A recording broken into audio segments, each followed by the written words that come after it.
Hello and good morning, folks. Welcome back to part 4 of our speaker series on the threats of domestic terrorism. Dr. Sadowski has talked about a number of topics along the way. One of them was related to the border, and looking at events that are occurring down there and what these human smugglers, their tactics that they use. And then last time he was looking at some of the threats over in the Middle East and events that are happening currently in the world and how those can sort of, escalate the threats here because we get mixed in with a lot of these world events. And then now we become a target of some of these folks. So today he's going to talk about mitigation and ways to hopefully prevent some of this or minimize some of this over time. Maybe it's things that we can do. Jared and I was talking a little bit before we connected here, and one of the probably most common best strategies we can ever use is if we see something, say something. And there's many more eyes of us than there is an authority who can catch something. But if we see things, it doesn't hurt to report it, and then hopefully it will be nothing, but at least we need to have someone follow up with it. And that may be one of the mitigation factors that he talks about today. But Jared, I'll get out of the way and let you take over. Okay, well, thank you for that. So so today is our fourth day. So our fourth time doing this. So I wanted to kind of first recap the first three, kind of go over how we got here. But let me just kind of share a little bit about my background. So I've retired after 26 years with through the Department of Homeland Security, through the Coast Guard. I was a commissioned officer in the Coast Guard. The vast majority of my career has been in counter human trafficking, counter drug trafficking, and counter terrorism. I started in 1997. So after 9/11 occurred, I went fully into counterterrorism. I was involved at that time. I was working in Miami, and it was a heightened threat environment to where we continuously received threats, continuously received information, and part of my role was to do critical infrastructure protection. Right, so I would do protection of a nuclear power plant in Miami. I would do protection at the port of Miami, and then also the cruise ships coming into the port. So ultimately, I would jump on board the cruise ship with the pilot and escort the vessel into the port to prevent, at that time, to prevent, somebody from overtaking the ship, because those were threats we were receiving. And during that time, I had the opportunity to not only engage in counterterrorism operations, but also actually get involved in a terrorism case to where somebody had the intention of committing a terrorist attack to basically buy explosives to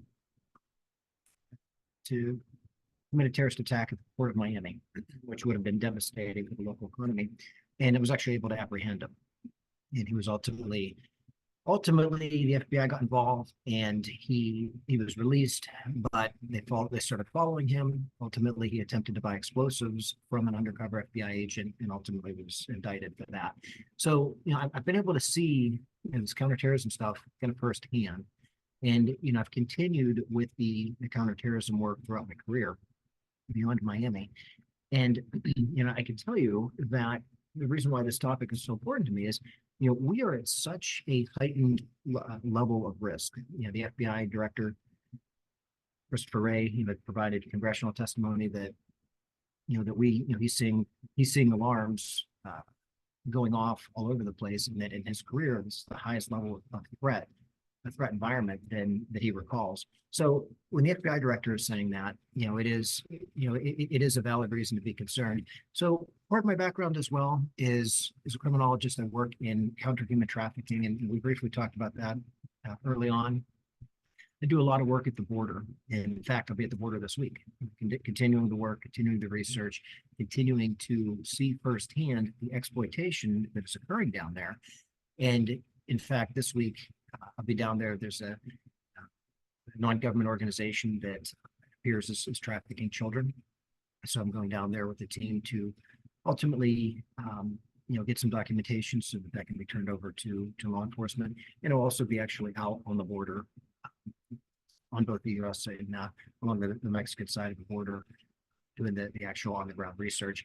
That has led me to serving as a consultant. My partner and I, have served as consultants to committees on both the U.S. Senate and Congress side a total of 10 times in the last year, including 3 different testimonies where I provided congressional testimony for the Committee on Homeland Security on counter trafficking, and I also provided testimony to the U.S. Senate on child trafficking. My partner recently, a couple of weeks ago, provided testimony on child trafficking as well. So, it's something that we're heavily involved in. I travel around the country speaking to audiences, creating awareness about, both the trafficking that's coming from the border, as well as the trafficking that exists within our communities. Because it's important to note that the vast majority of sex trafficking victims are U.S. citizens. So that's a little bit about my background. That's what I do, and I feel like it's working. We've done a lot of awareness, and we are reaching people that I think just otherwise wouldn't be aware of the level of trafficking in their community, and people are getting involved, right? So and that's part of what we encourage in terms of the counter human trafficking stuff, is for people to get involved in their communities, to do their part to mitigate it. So in our speaker series, we talked about the factors that led to the increased risk of terrorism. A big part of that is the turmoil in the Middle East that really was showcased on October 23rd with the attack on Israel, and then the subsequent attacks on U.S. bases, military bases in the Middle East, and that threat environment has led to the risk here in the United States, because there's been a lot of propaganda. There's been a lot of there's been a lot of turmoil because of the Hamas attack on Israel and the subsequent conflicts that has occurred. So we've talked about the implications of the Southwest border. It's something that I see firsthand on a consistent basis, and we talked about the fact that there's been over 500,000 unaccompanied children that have been brought to the United States, of which a report came out by the federal government that over 320,000 of those children are unaccounted for. And not all of those children are being trafficked, but many of them are certainly in danger. And we have many cases where these children are being trafficked, because the cartels realize that with an open border, that they can move people in through what's called the unaccompanied child program. And we talked about that, I think, in the first or second series. Ultimately, with the removal of family DNA testing, the cartels have basically exploited that, and it has led to child trafficking. So, and that's part of what our congressional testimony has been based on, specific cases. We also talked about, speaking of the Southwest border, how the Department of Homeland Security has identified over 400 illegal aliens that have come from Central Asian countries, who have crossed into the United States through an ISIS-affiliated smuggling network. That's really, we can't have a counter-terrorism discussion without talking about the fact that there is an ISIS-affiliated smuggling network. And, I've seen, these smuggling networks firsthand. I've actually walked up to them, the cartel guys and the criminals that are actively moving, people illegally into the United States. And, I have a photograph. I had it in one of the first slide decks of an actual cartel member giving me the peace sign as he's moving people over the wall with a rope ladder.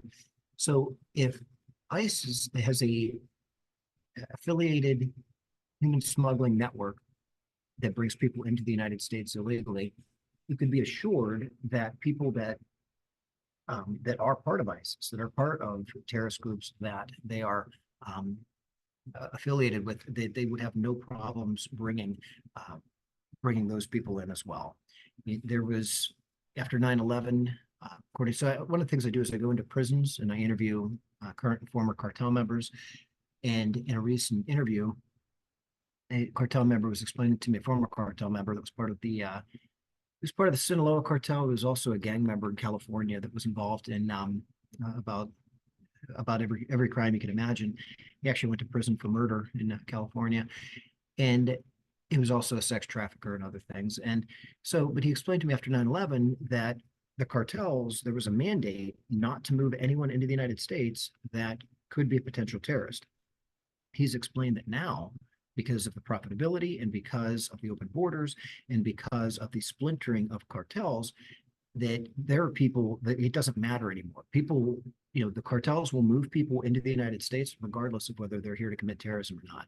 And he explained very clearly that the reason why is because the cartels have splintered so much in terms of there's no longer a hierarchy, there's no longer, the leadership in place that there once was of these large cartels that, can make a mandate and will be followed amongst the ranks. Instead, the cartels have all splintered. Not all of them, but many of them. Jalisco New Generation Cartel really hasn't, but Sinaloa certainly has. The Gulf Cartel certainly has. Some of these others, what's left of the Zetas, they've been absorbed into other cartels. And so, the splintering of these cartels has led to where basically it's a free-for-all. And so, the rules that once existed within the cartels, not hurting children, not bringing people in the United States that could potentially commit another terrorist attack, those rules are gone.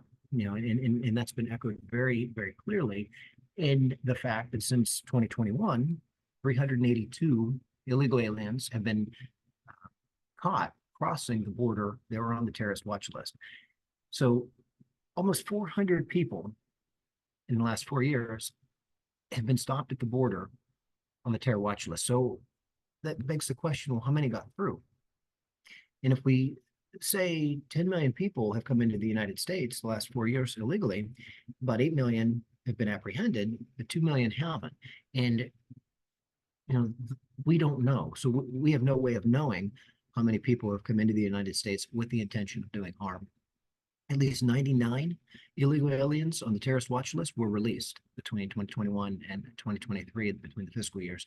So, there's no question that there are people in the United States that are affiliated with terror groups that don't have the United States interests in mind. And, when I've done this research on the border, I talked to a migrant group once, and they were a group coming from Russia. And not that I believe that they're involved in terrorism, I don't. But, in talking to them, and I was in Mexico when I talked to them on the Mexican side of the border, but they floored me when I was listening to their disdain for the United States, or the country that they paid all this money to be smuggled into. They were talking about how much they hate America because of Russian propaganda. And so it just goes to show that not everybody that's coming into the United States, is not. I can tell you that from my experience in law enforcement, not everyone coming into the United States is coming here with good intentions. I think, legal pathways is important, but the last 4 years has enabled an unprecedented amount of people to come in that has increased our risk of terrorism. So, as the topic here of this presentation is domestic terrorism, I want to maybe reword that a little bit, because domestic terrorism is, somebody that is inflicting terror, on their own, their own population. So typically, a domestic terrorist attack is going to be somebody living here, that engages into an attack, a terrorist attack. Well, a lot of people that are coming to the United States, if they commit a terrorist attack on U.S. soil, I want to make sure that we include that. And we'll talk about what can be done to mitigate that. So these are some of the, and this came from the Center for, it actually came from the GEO, Government Accountability Office. So, the larger of the circles represent more domestic terrorist incidents in those locations. So one of the big ones there is in Orlando, in Florida, where I'm from. And, one of the biggest terrorist attacks on U.S. soil that comes to mind recently is the Pulse nightclub. Here, an individual, went into the nightclub. He started shooting, called 911, said that he was pledging his alliance to one of the leaders of ISIS. And, here's somebody that, this incident fell under the definition of terrorism. And, here's an individual that, there were actually warnings about leading up to it. The Boston bombing attack, another domestic terrorist incident, there were warnings leading up to it. The individual that created an explosion in Nashville about 3 Christmases ago, again, there was information leading up to it that the federal government was looking at. So, as we look at, the number of these, let's see, out of the way.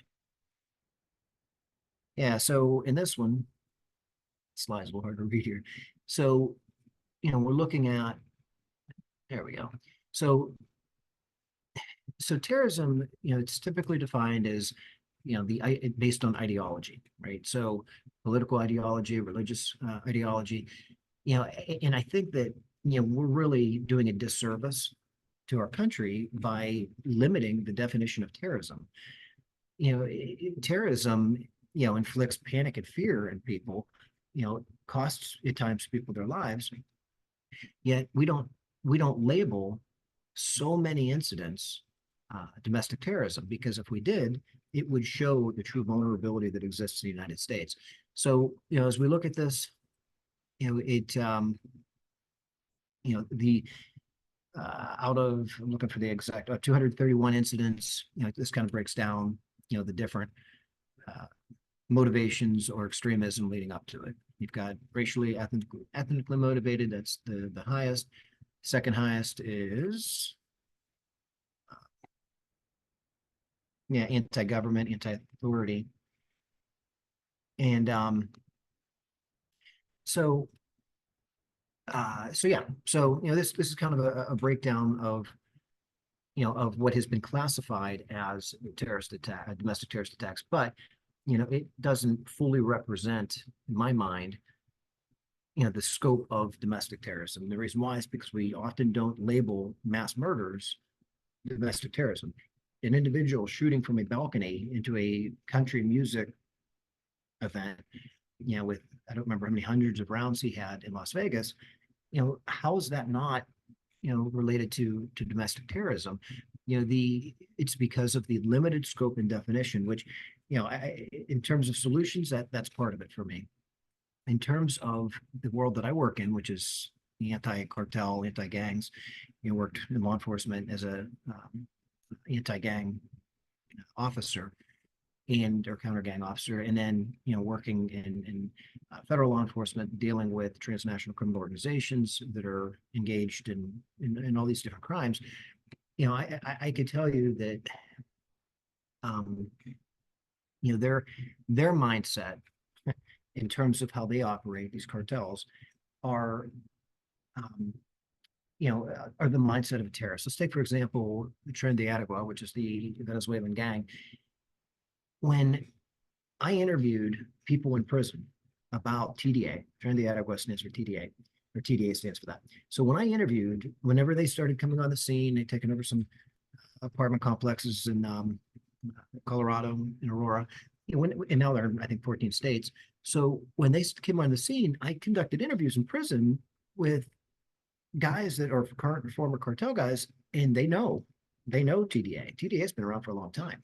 Not so much in the United States, primarily stayed in Central and South America, but it works very closely with the Sinaloa cartel. They in 2015, they had a presence in Peru, and Peru has labeled them a terrorist organization. So my point in this is, when I interviewed these guys in prison, hey, tell me about TDA, their response was, well, they're not a gang. They're labeled a gang, but they're really not. They are terrorists. They terrorize people. They are terrorists. They consider themselves terrorists. So here's a gang, a Venezuelan gang that we had in the United States, and one second.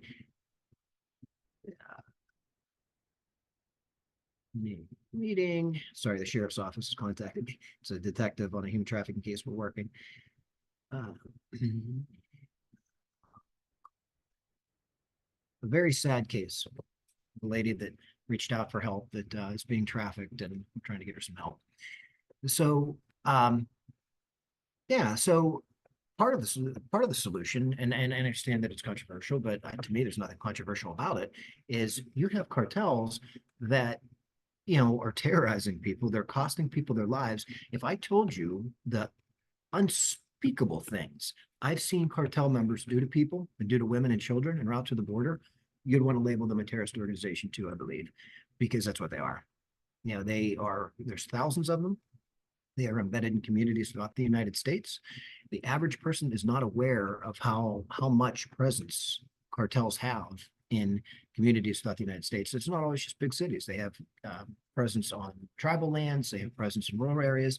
Montana, rural Montana, cartel members have been stopped by law enforcement.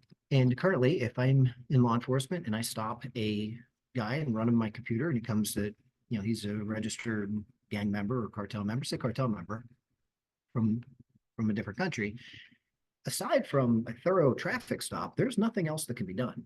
However, if we label the cartels foreign terrorist organizations, that changes everything. That changes everything in terms of the law enforcement, federal law enforcement's ability to seize their assets. It basically creates more teeth for deportation. So labeling the cartels as domestic foreign terrorist organizations. I'm sorry, not domestic. Labeling cartels foreign terrorist organizations, I think, is an important step. And the only point, and I've spoken to the U.S. Senate about it. I've spoken to members on the Congress side about it, different representatives, and the only pushback that I've been given is, well, does it fit into the definition of terrorism? Because of it not being ideology based, they're based on making money. Well, okay, then let's change the definition of terrorism. There's multiple definitions of terrorism out there. And if we look at the level of death that is at the hands of the cartels, we're talking hundreds of thousands of people. How is that not terrorism? So, that's something that I've been advocating for a while, and am currently working with people that are going into the new administration. And unfortunately, I had the opportunity to speak to solutions, and that is certainly one that I've been advocating for. And so, how to mitigate domestic terrorism? Let's look at it from the perspective of mitigating terrorism that can happen in the United States versus domestic terrorism, because domestic terrorism is typically a U.S. citizen, where I'm not convinced, that the next terrorist attack, it may or may not be a U.S. citizen. So let's take that out a little bit and just say a terrorist attack on U.S. soil. Well, one of the first steps is we know that people have come into this country illegally and are potential suspected terrorists. So there's where we start, right? There's where we start with the addressing the problem and getting these people that are committing crimes in the United States, getting them deported. I'm not for mass deportation, but especially in the context of counterterrorism, we can't allow people that are on the terrorist watch list to be, to have, to be able to break our laws. Coming to the United States illegally is breaking the law. So, and then engaging in criminal activity while you're here, is just unreasonable. So, I think we start with, the deportation of suspected terrorists, and then from there, gangs. I'd loop those two together: terrorists and gangs, cartels, and then maybe the third tier being those that are committing violent crime. Those that are in and out of our prisons that are here in the country illegally. Those are some strategies to really to make an impact. Yeah.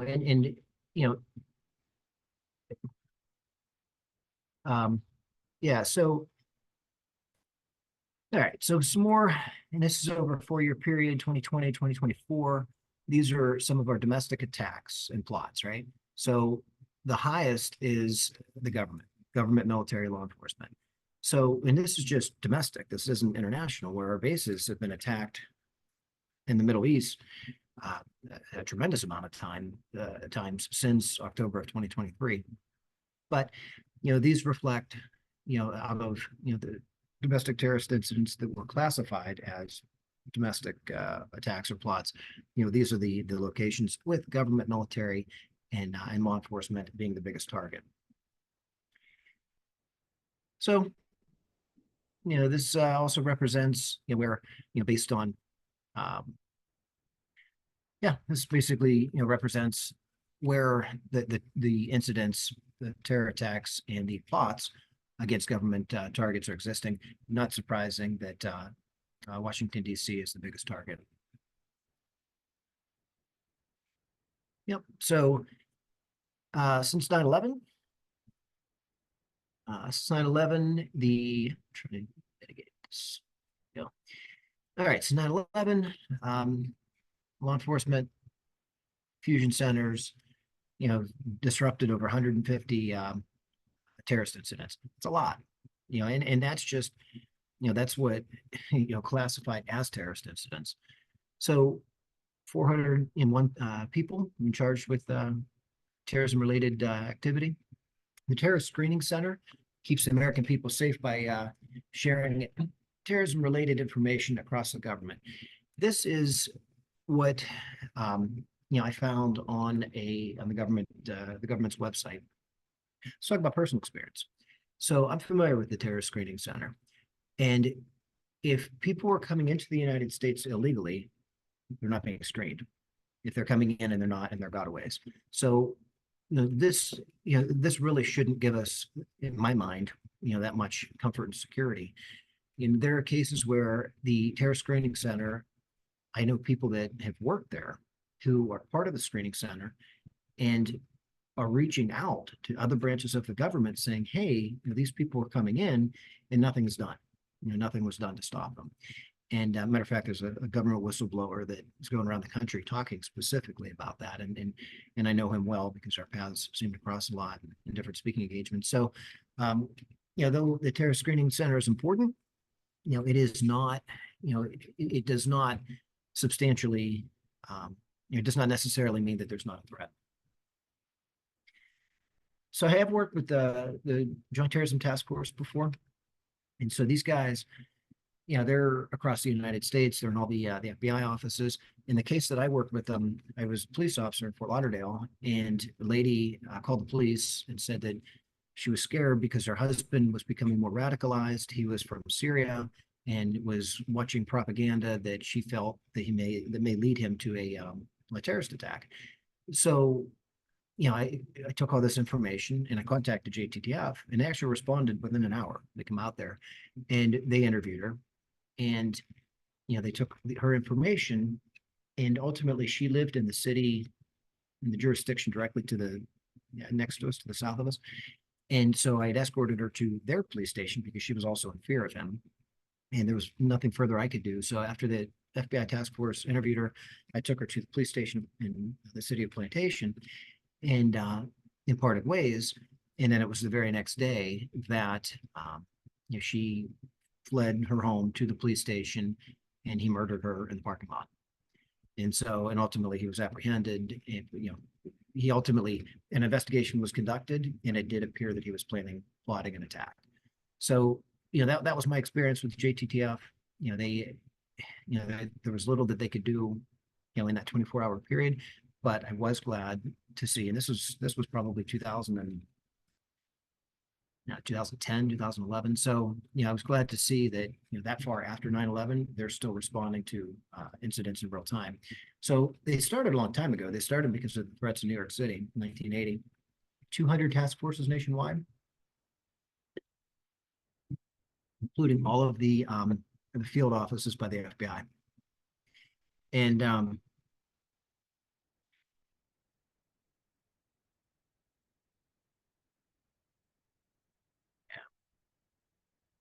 so basically, the big thing that came out of 9/11 in terms of lessons learned was the lack of intelligence sharing.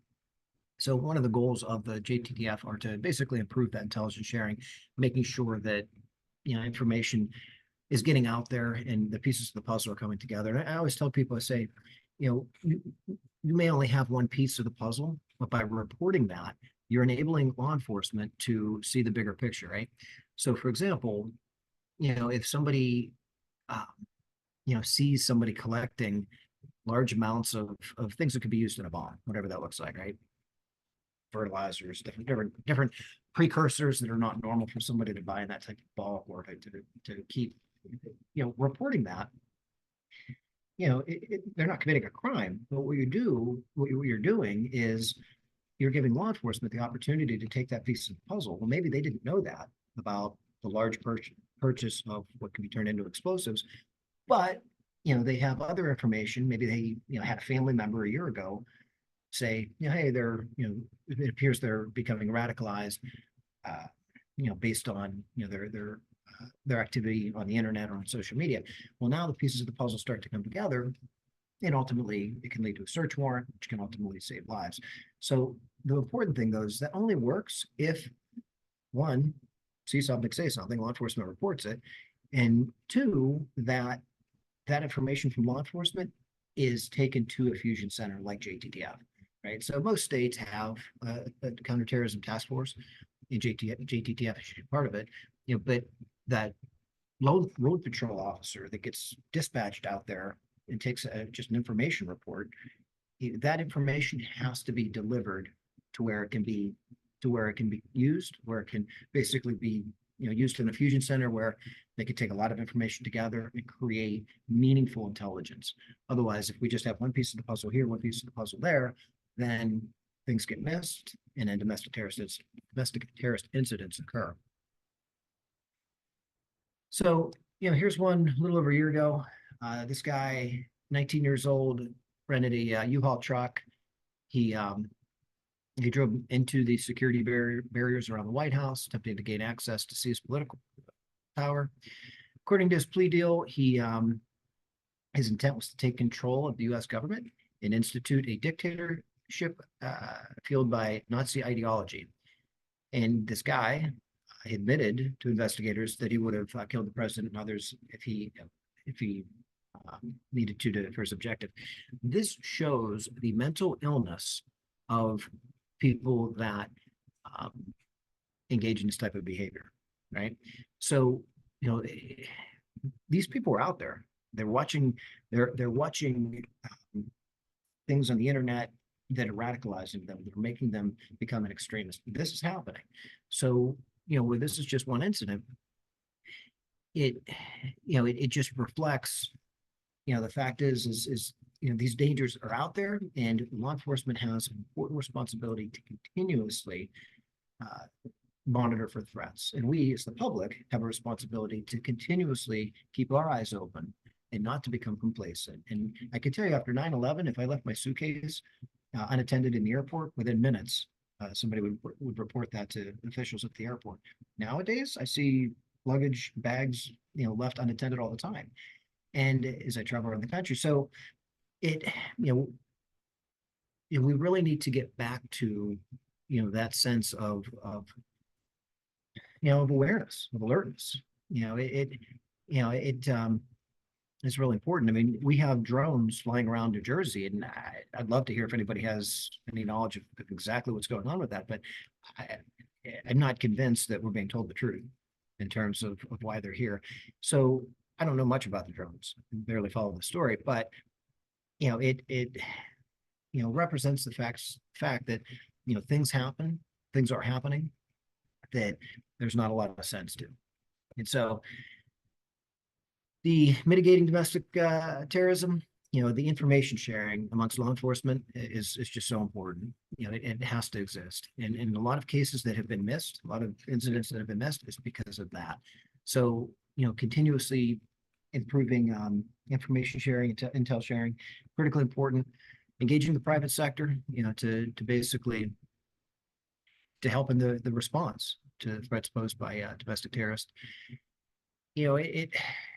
Addressing the role of the internet, of social media. So, there needs to be accountability, right? So, social media companies need to have liability and responsibility for, for allowing propaganda that could lead to terrorism across their platforms. I think AI, could be used for good or could be used for bad, but it can definitely be used to detect threats. So, that's something that I think is done to a certain level, but I think, using AI to, especially on the internet, to detect these threats, I think is really important. The incident involving the girl that shot up the school yesterday, there were warning signs for weeks on social media about that, and yet they were ignored. They were ignored by people on our social media account, as well as the social media platform in general, to my knowledge. So it certainly nothing was done to prevent that tragedy. Yep. So online monitoring and intervention, so important. I don't know, a lot of these attacks, they're not a lot, but some are done by teenagers, right? So, parents have an important responsibility to monitor that, that online usage and to report. As a police officer, I've taken reports from parents that, hey, I found, this on my child's phone. They're talking about shooting up a school or whatever. So, if we expand the scope of what terrorism really is, because I can tell you that if we asked any of those parents that at the school in Madison, Wisconsin, if what happened, in their mind was terrorism, I'm sure every one of them are going to say yes. Now, the school shooting that happened in Marjorie Stoneman Douglas, that happened in Parkland, Florida, which is very near and dear to me because had I not moved out of Fort Lauderdale, there's a likelihood that my kids may have been going to that school during the time of the incident. So the school shooting. So, if you listen to those parents, that provided impact statements in the suspect's criminal proceedings, I could tell you that every one of those parents are talking as if they're a victim of terrorism. So, expanding the definition of terrorism is really important. It provides more teeth for law enforcement to conduct these meaningful investigations. So, community programs, that basically bring people together to identify extremist ideology and to mitigate it. Cyber terrorism, to this day, the ship that ran into the bridge that damaged the bridge and caused a tremendous amount of not just damage but interruption in the shipping industry. To this day, I've been told some things, but I don't know that we necessarily have the full story of what actually happened there. Ships don't normally lose power and hit bridges. The two ships, and I think it was a 2-month period, had lost power. One was able to get anchored, it didn't strike the bridge. The other one struck the bridge and caused a lot of damage. Was it a cyber attack or not? There's no way I could say. I have no idea. But I do think that we are at a substantial risk of cyber terrorism because, as I said in one of the earlier episodes, a terrorist attack does not always look like 9/11. And as technology has evolved, as these guys, these criminal organizations, they're actively involved in cybercrime and using the internet and cyber tools to attack their opponents, to further their objectives, and certainly to make money. I've been told that identity theft and cybercrime is one of the leading ways that terrorist organizations fund their operations. So what can we do to protect ourselves from cyber terrorism? You've got, using the multi-factor authentication, again, going back to AI and machine learning to detect unusual patterns of activity that may indicate any type of terrorism. I don't think that it seems to me like it's pretty low hanging fruit. I don't understand why that can't be done or can't be done at a more scalable level. So, these industries, like there's been a lot of attacks that weren't well publicized, right? So there's been some attacks on some of the water systems. Very little have I seen in the media about it. These critical infrastructures, energy, water, transportation, it is so important that the steps are taken to protect these infrastructures, because a terrorist attack doesn't have to have a large amount of casualties. If it creates panic, it can create true disruption in our country. So, updating some of our laws, that's one of our biggest problems, and I run into it because I do a lot of training on sextortion, which is the extorting of people through extorting people through sexually explicit images. And part of the problem is that a lot of these people that are responsible for these crimes are in countries that really don't have the infrastructure, there's no way to hold them accountable, right? So if you're in a country that doesn't have any meaningful government, like the government, it's a failed state, well, they're operating with impunity. So something needs to be done on that front. Government, should create dedicated cybersecurity units within law enforcement and intelligence agencies to focus on cyber terrorism, and emphasizing it as a priority within law enforcement, super important. So, and that's the end of my slide. So for me, what's next is, I continue and will continue to advocate for the missing children, right? So 320,000 children are missing, unaccounted for, and they were sent to unvetted sponsors. And my solution to finding these children are to go after the traffickers. Because if you find the traffickers, you're going to find the children. So the traffickers have control of the children. And, I'm going to head back down to the border this week. I think I mentioned that. And I'm going to continue this research, continue to bring as much awareness and attention to this child trafficking crisis that exists. And we shall see where it goes. So I invite your questions. Jared, we have a couple questions in the chat from Sherry Bowling. So you might, can you ask that? Yep, I'm looking at it. So in the early 90s, for the CJ system, received pushback from local and state politicians to suppress gang violence through the impact of tourism. Good question. So I can tell you, I think I know what you're asking. So yeah, so we see it with the manipulation of the UCR data, right? On uniform crime data. So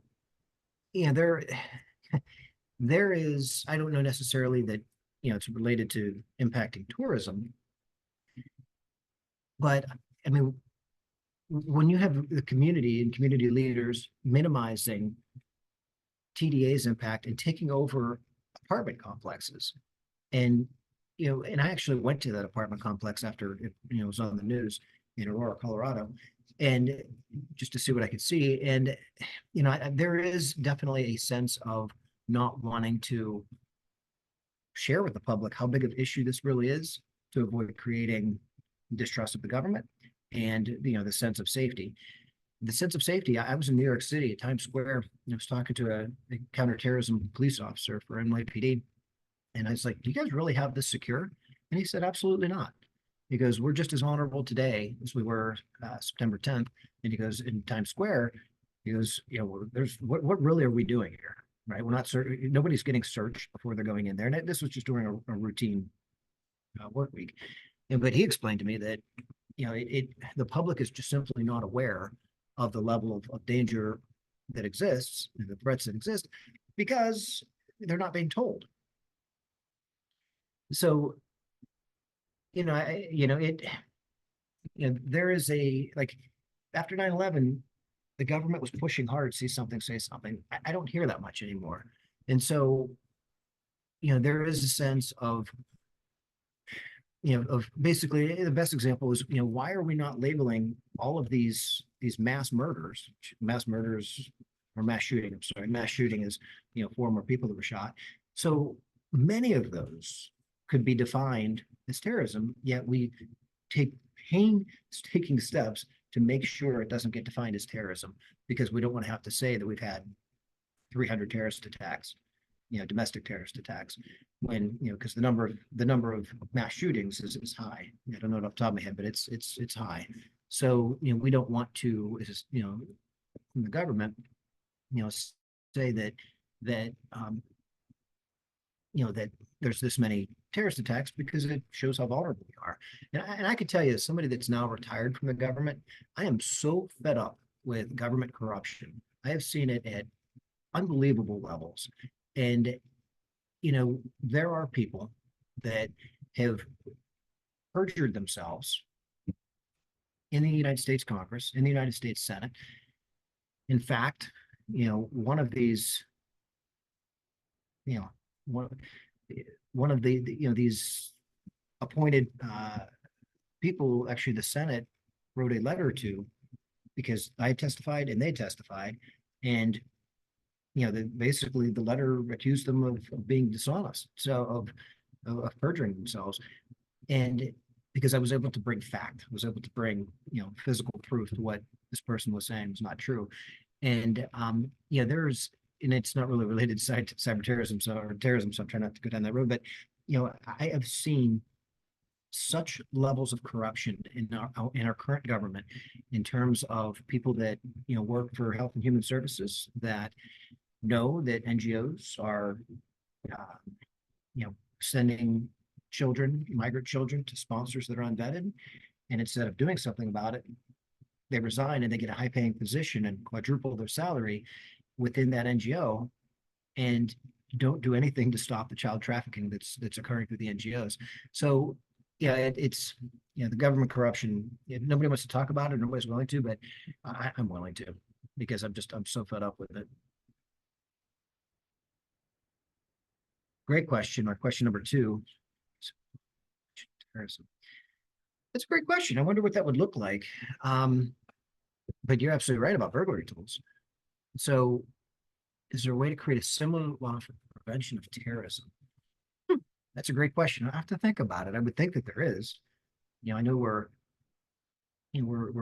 actively involved in other legislation. I wonder, I'll look into that and I'll talk to some of our lawmakers and see if there's an appetite for that. It's a great question. Jared, some of this stuff is kind of hard to monitor too. I'm sure, things on the internet. Sorry, let me get my video on. Things on the internet, you and I were chatting before the session today, and we're talking about AI, and this shooter yesterday in Madison, Wisconsin was a teenage girl. I think she was 14 or something like that. So she was, middle schooler. And they said now, and I think it was the same, maybe even with the guy who shot the healthcare CEO, that after the event occurs, then we go back and start looking at their social media, and almost always it's, oh, there's all these posts here. There's all these signs that this person was, upset about something and speaking violence and et cetera. So it's always retro, there's no proactive, it's always reactive. And with artificial intelligence, I'm absolutely surprised, that we haven't come up with something that can just crawl through every post. Maybe when someone presses post and before it gets submitted, it goes to some server and it runs through a program on that server and gathers some data on it and then still posts it or whatever. But the data is then gathered and filtered, and the data it's looking for are words associated with violence and hate, images, pictures of guns and things like that are in the images. There's software that can scan, in a image and look for behaviors that are associated with, criminal activity. Like in airports, some of the technology looks for when you carry a gun, you walk in a certain way. Now, I'm not talking about a hidden gun. If you have a gun out, the way that you walk is different than the way that you walk when you're not carrying a gun, And so this body movement software picks up, these patterns in someone's walking behavior, and it just sends out an alert. It doesn't say you could be doing nothing. You could be carrying your cell phone weirdly or something, or a bag. But I'm surprised that AI has not somehow been able to be used in a more proactive way. Maybe there's so many thousands of these things that happen hourly, that it Right. would be hard to even follow up. You'd be getting 10,000, alerts a day of stuff on social media. And how can you go and investigate all 10,000? Because tomorrow you're going to get another 10,000, True. But somehow technology has to be part of the solution here, because there's too many of these events for the human brain to capture. So we've got to use technology to look at all the events and identify patterns in those events that are most likely to result in whatever we're studying, terrorism in this case. And whether it be laws and et cetera, or say something, see something, see something, say something, it's just incessant. And maybe what happens is our government allows, or is less worried, let's say, about, like you mentioned, the things in Times Square, because the thought is whatever event happens there, even if it's 100 people, that's low. That's a low death count, to be honest, Right. compared to somebody who overtakes the government. So Right. they're looking at that level of threats, the ones that could potentially, topple the government, not somebody shooting 100 people in Times Square. They figured that would be over and done with in a couple of days. We'd be talking about something different. So because there's just the potential for so many things, you just almost have to decide which are the things you're going to ignore. You know what I Right. mean? And they ignore some of these things as not being significant enough to warrant their attention. Um, Fascinating though that you know, you were talking about you being in the Coast Guard for so many years, and I've often thought, is our water border more vulnerable than our land border? Hmm. Well, great question. So I can tell you that less than 5% um, uh, of the drugs that come into the United States, which typically come in either through the southwest border or through shipping containers through the ports, less than 5% are being interdicted. It's almost all getting through, and less than 10% of cargo containers are being physically searched. So, it does pose a tremendous threat. So, working in Miami, there are drugs that come in every night, through the port of Miami, through, these boats that are coming in from the Bahamas. And, it's gone on for so long that, there's really very little being done, right? So in my mind, I understand that, that there's the, it's called HIDA, which is high intensity drug trafficking area. They're doing their part, they're doing what they can. But in terms of actually patrolling the coasts, I was surprised at how limited resources really are out there. That's why people, are brought into the United States through our maritime borders all the time because there's very little there's very little deterring them. And I've gone over. I have a little boat and I go back and forth to the Bahamas because Bahamas is very close to Florida. It's only 50 miles. So on a calm day, a small boat can go over there, and I could tell you, that coming back across the Gulf Stream from the Bahamas to Miami or Fort Lauderdale, it's very rare that I see anyone, any type of law enforcement. And Yeah. so, it's pretty wild. But yeah, it's we are we're at a significant risk. Yeah, it would seem like the water borders would be the easiest to smuggle because you don't know someone's just they're out in a recreational boat. You're not going to stop all those and start saying, "Hey, let me, go through and look at your what you got under the deck and how many people are on your boat." They just I don't know that they have even the manpower, like you said, to even look at all the boats. You can drive over a bridge, like you said, in southern Florida, and there's hundreds of boats all out there just driving around. How can they monitor all of them? But yeah, I would think that would be the easiest way to get people in because we're hyper focused on watching the land border. Mhm. Like you said, with us, we're always looking in the wrong direction, thinking that, oh, it'll never happen back there, so I'll look over here. And then they're coming in through the Canadian border because we put all of our attention on the Mexican border. And then as soon Right. as we put our attention on the Canadian and the Mexican, now they come over through all of our waterways, and so forth. So it's a very complex, problem to solve. And again, there's probably some level of tolerance that our government just says, we're going to allow a certain number of people to be able to do that and a certain number of drugs to be able to get in. There's no way you can stop it all. What's our tolerance level? Right. What can we tolerate? Um, I also want to remind everybody that in the springtime, in March, I believe it is, one of your colleagues, Allie Hopper, will be doing a four-part series on human trafficking. I know you talked about terrorism and getting terrorists in as part of the human trafficking network, and human traffickers are forms of terrorists, and based on the activities that they engage in.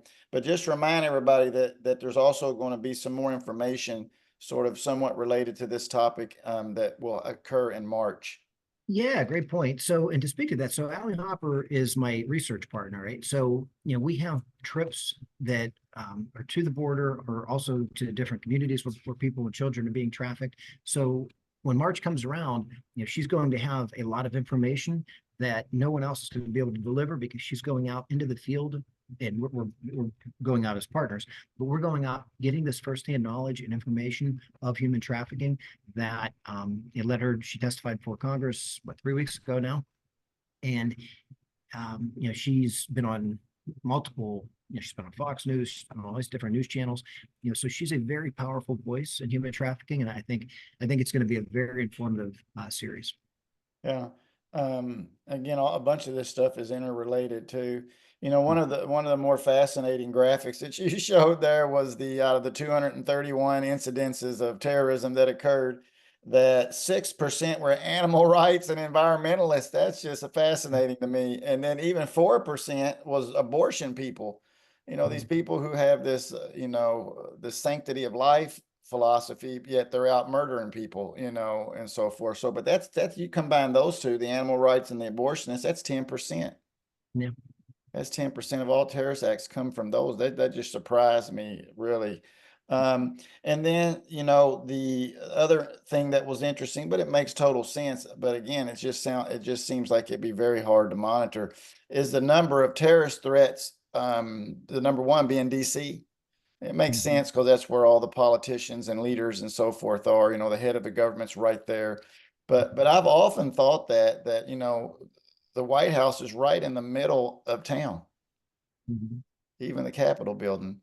And it's not all around it is a neighborhood, residential, apartments and stuff. What would keep someone from just renting an apartment there and then setting up some kind of missile launcher, not a drone, missile or ballistic missile, but a small RPG type thing.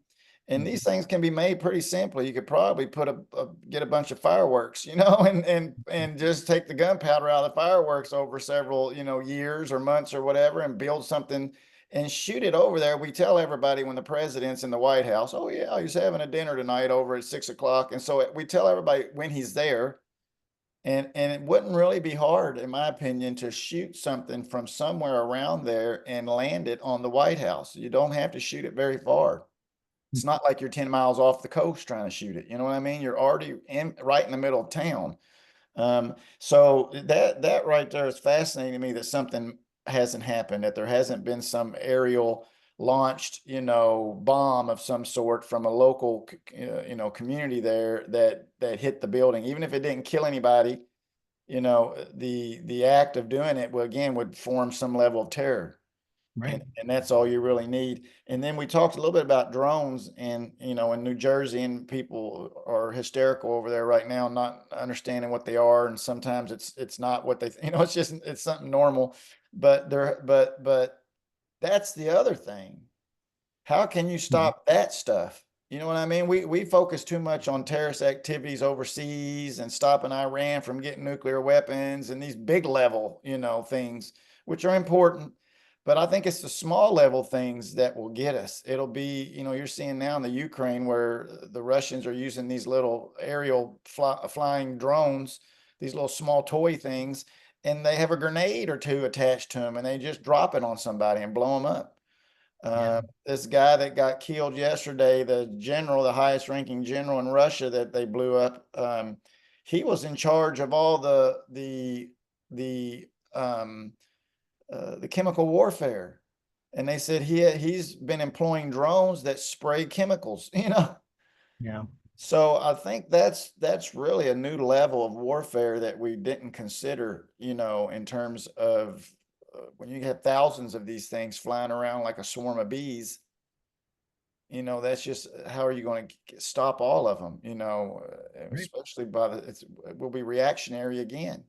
They'll go and drop their bombs and crash in kamikaze to things and spray people and shoot people and et cetera. And then all of a sudden we'll respond. Mhm. And I don't know that we don't. You hope that we have intelligence on this stuff, but at the same time, what is our response? We don't seem to respond until there's a tragedy. We were Right. never proactive. We're never, try to avoid it before it happens. And we let something bad happen, and then we think, oh, okay, now let's go in and do something about it. I don't know. You have a complex interest, let's say there, Yeah. because it seems like it's a constantly moving target. Just as we figure out, a strategy to do something somewhere, then all of a sudden the bad people pivot and interact in new technology, not even drones and physical material things, but the cyber stuff. That's another threat I think is again, we ignore it. You always hear it constantly. Something just happened 2 weeks ago with Chinese hacking Verizon and so forth. And we hear it again in the news, and then you don't hear it tomorrow, and then we forget about it and think, well, it must not have been that big of a deal. But they've captured tremendous amounts of data, and they may still have these programs that are lurking under the surface that then pop up in some type of control, where they're able to control the system in the future. and use it then. So that's the part that scares me, I think, is the cyber stuff more than it's the technology pieces, because you can take over someone's technology and now you can take over and do what they were supposed to be doing. You take over our, our helicopters and all this stuff that run off of computer programs, even electric cars, Right.